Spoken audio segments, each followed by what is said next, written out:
Right. So, working with people like Charlie XCX or Ariana Grande or Yes. Troye Sivan, I got to work with artists like that. And I was basically running their playback rig. You teach a class at USC, a class I really wanted to take, I just couldn't. And it is performing live and using lights and adding that to your music and teaching the whole, production side that Ableton actually has on their software that a lot of people don't even know. Explain that whole side of Ableton. There's a producing side, but then there's the whole producing lights and sounds and making a whole show come to life. Right. That's a really fascinating kind of area that I would consider myself a specialist in. I think it's kind of the reason that one of the major reasons that I got brought on to USC. I created that class and that vision about combining music with performance and technology. I mean, Thornton is an amazing school for music performance and one of the top in the nation. So it was kind of the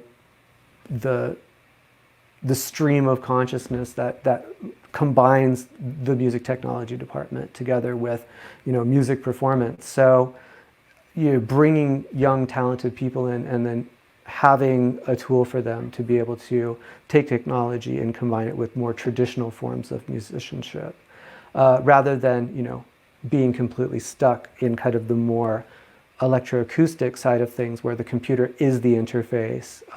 I think now we're seeing that the computer is used in so many different stages of music performance, whether the computer is the instrument or, it is providing all of the backing material for, artists who have a band, who are, singers, songwriters, who just can't have, the amount of production element needed to kind of reproduce what you're getting from the album and that experience to come to the stage.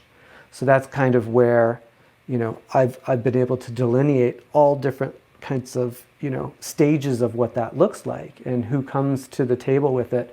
And that's part of that audio technology consulting gig that I had, like bringing that back to like working with someone like DJ Shadow, where, he's the master of like the MPC and he had that particular way of working, and then it got to a point where he wanted to expand that into his world tour for the Shadowsphere, which was one of the first times that projection mapping was introduced, and like taking super high res visuals and streaming those onto three-dimensional matter and really cool stuff like that, and just kind of being able to overcome some limitations of the software itself and then come up with some pretty interesting strategies for having people who are touch designer, programmers, and combining that with taking the MIDI data out of Ableton Live and having those kind of join together to create this experience that probably exceeded anything that the creators of Ableton